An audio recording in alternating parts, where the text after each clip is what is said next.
नमस्कार, बिहार खबर में आपका हार्दिक स्वागत है। आज हम आपके लिए लेकर आए हैं दिन भर की सबसे ताज़ा और महत्वपूर्ण खबरें। आज का ये बुलेटिन खास तौर पर बिहार विधानसभा चुनाव पर फोकस्ड है, जहां एनडीए में घमासान मचा हुआ है, महागठबंधन की तेज तैयारी चल रही है और सुप्रीम कोर्ट ने वोटर लिस्ट विवाद में चुनाव आयोग को कड़ा आदेश दिया है। साथ ही हम बात करेंगे राष्ट्रीय और अंतर्राष्ट्रीय मुद्दों पर भी, जैसे वक्फ कानून पर सुप्रीम कोर्ट की सुनवाई, उमर खालिद के मामले में दिल्ली कोर्ट में दी गई दलीलें, मायावती की बड़ी रैली में किए गए हमले, अखिलेश यादव के बीजेपी पर आरोप और गजा में इजराइल हमास के बीच हुए शांति समझौते की। बुलेटिन के अंत में देखिए जाने माने कार्टूनिस्ट इरफान जी की तिरछी नजर। लेकिन सबसे पहले एक नजर डालते हैं आज की प्रमुख सुर्खियों पर। ये सुर्खियां आपको दिन भर की बड़ी घटनाओं का संक्षिप्त अवलोकन देंगी ताकि आप अपडेट रहें। बिहार चुनाव, प्रशांत किशोर की जन स्वराज पार्टी ने अपने 51 उम्मीदवारों की पहली लिस्ट जारी की है। ये उम्मीदवार विभिन्न सीटों से चुनाव लड़ेंगे और पार्टी का फोकस युवा और विकास पर है। एनडीए में फूट, सीट बंटवारे को लेकर घमासान जारी, चिराग पासवान ने बगावत के साफ संकेत दिए। केंद्रीय मंत्री नित्यानंद राय उनके घर पहुंचे लेकिन मिलने से इनकार कर दिया गया। महागठबंधन की मजबूती, तेजस्वी यादव ने बड़ा ऐलान किया। सरकार बनने पर 20 महीने में हर परिवार से एक व्यक्ति को सरकारी नौकरी दी जाएगी। इससे एनडीए में चिंता बढ़ गई है।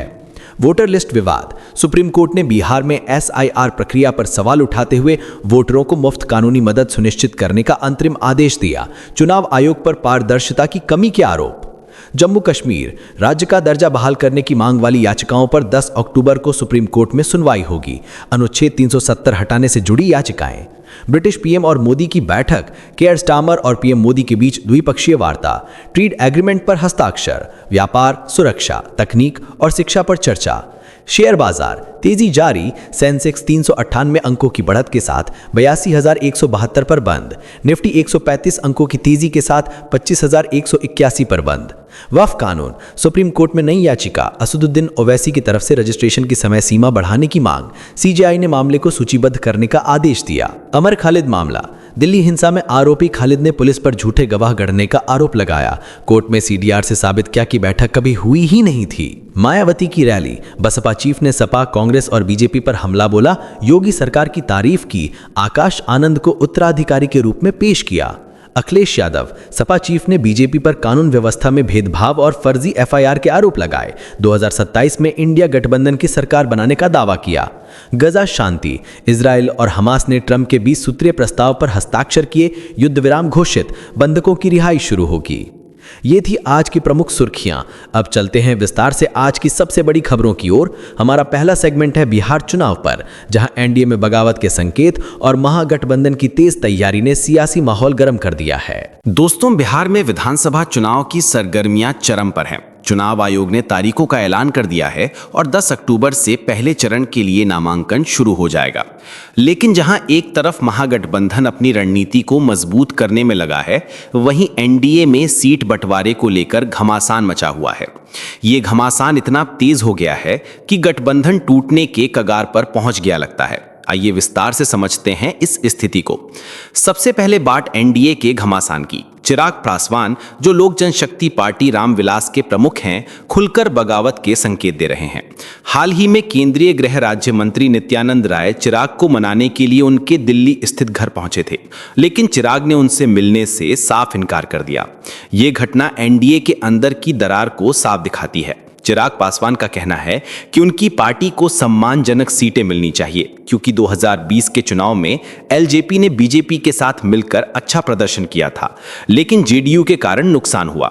इसके बाद एलजीपीआर ने एक इमरजेंसी मीटिंग बुलाई, जिसमें पार्टी ने गठबंधन से जुड़े किसी भी फैसले के लिए चिराग पासवान को पूरे अधिकार सौंप दिए। इसका मतलब साफ है कि अगर सीट बंटवारा चिराग की मांग के मुताबिक नहीं हुआ तो वे अलग राह चुन सकते हैं। वहीं जीतन राम मांझी की पार्टी हम ने भी साफ कर दिया है कि अगर उन्हें कम से कम 15 सीटें नहीं मिली तो वे चुनाव नहीं लड़ेंगे। मांझी का कहना है कि उनकी पार्टी दलित वोट बैंक की मजबूत प्रतिनिधि है और बिना सम्मान के गठबंधन में रहना बेकार है। इस पूरे मामले में जेडीयू की भूमिका बेहद दिलचस्प है। जेडीयू नेता नीतीश कुमार और उनके सहयोगी बेहद शांत दिख रहे हैं। पार्टी के वरिष्ठ नेताओं ने कहा है कि सीट बंटवारे में सहयोगियों से बातचीत की जिम्मेदारी बीजेपी की है।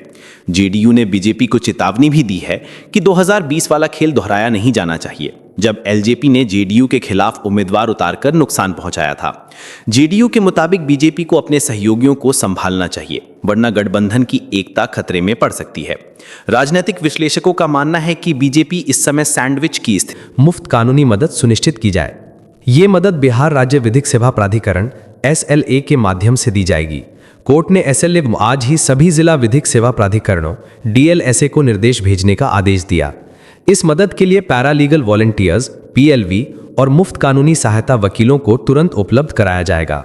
DLSA सचिवों को हर गांव में PLV के मोबाइल नंबर और जानकारी अधिसूचित करने का निर्देश दिया गया है।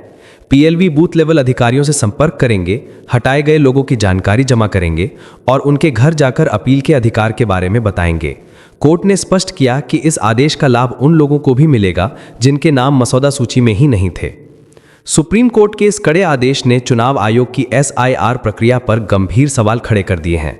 कोर्ट का रुख दर्शाता है कि नाम हटाने की प्रक्रिया में पारदर्शिता की कमी थी। याचिकाकर्ताओं ने आरोप लगाया था कि चुनाव आयोग ने हटाए गए मतदाताओं को व्यक्तिगत रूप से सूचना नहीं दी, जिससे वे अपने अधिकारों से वंचित रह गए। अपील दायर करने का समय खत्म हो रहा था, इसलिए कोर्ट को आनन फानन में यह आदेश देना पड़ा। विपक्षी दलों जैसे कांग्रेस और RJD ने चुनाव आयोग पर बीजेपी की B टीम के रूप में काम करने और वोटर लिस्ट में गड़बड़ी करने के आरोप लगाए हैं। सुप्रीम कोर्ट का हस्तक्षेप इन आरोपों को बल दे रहा है। चुनाव आयोग अब ज्यादा दबाव में है। विशेषज्ञों का कहना है कि SIR प्रक्रिया में लाखों नाम काटे जाना खासकर अल्पसंख्यक और गरीब वर्गों के चुनाव को प्रभावित कर सकता है। मामले की अगली सुनवाई 16 अक्टूबर को होगी और सबकी नजरें उस पर टिकी हैं। अगर कोर्ट ने चुनाव आयोग को और कड़े निर्देश दिए तो बिहार चुनाव की निष्पक्षता पर असर पड़ सकता है। हमारी टीम इस पर लगातार अपडेट लाती रहेगी। अब बुलेटिन के आखिर में देखते हैं इरफान जी की तिरछी नजर आज तेजस्वी की घोषणा पर। ये एक बड़ी घोषणा है। ऐसी घोषणा अगर पेपर लीक की तरह पहले ही लीक हो जाती तो चचा नीतीश कुमार ऐसी घोषणा को पहले ही जारी कर देते, क्योंकि वादा है, वादों का क्या। बहुत बहुत शुक्रिया इरफान जी। तो दोस्तों, ये था आज का बुलेटिन। देखते रहिए बिहार खबर। नमस्कार।